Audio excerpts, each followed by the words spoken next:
A lot of people are saying smart things, right? There's plenty of research, whether it's high quality research or maybe not, whether the methodology is sound or not. There's just a lot of people with very strong opinions, particularly in the world we live in today.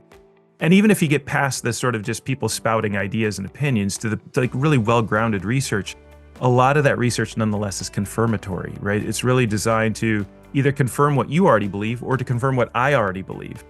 And so it doesn't really add a lot to the discourse. Our next Everything Thought Leadership interview is with someone I've been dying to meet for 13 years, Brent Adamson, co-author of the best-selling book, The Challenger Sale. Those of you in business-to-business sales might be well aware of this book. Authored by Brent and Matt Dixon, The Challenger Sale was an instant hit in 2011 when it came out among chief sales officers and their people at business-to-business companies that sell complex offerings: software, technology services, legal services, computer hardware, so on and so on.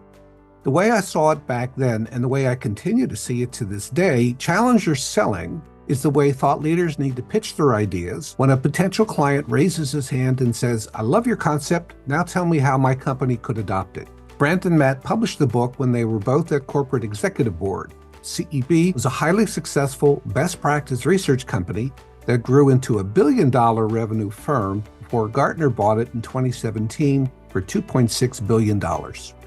In our interview, Brent and I largely talk about what his one-time Gartner colleague, Maria Bolden, calls the last mile of thought leadership. That's the moment when a client has been so intrigued with a piece of thought leadership content that they ask to speak with a salesperson from the company that created the content. That person is often the thought leader herself or himself. For me, the litmus test was always, it still is today in everything I do, the content that I want to produce is content that gets you to say, I never thought about it that way before. And if I can't get you to say I never thought about that way before, in my mind, I failed. We also talked about the far too messy process of thought leadership research. That included how to get the often fragile egos of an overloaded research team to recognize when there's more work to be done to create a compelling concept.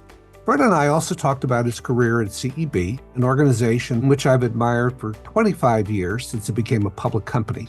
Brent worked at CEB for 14 years and then 5 more after the Gartner acquisition. Stay tuned for our illuminating discussion.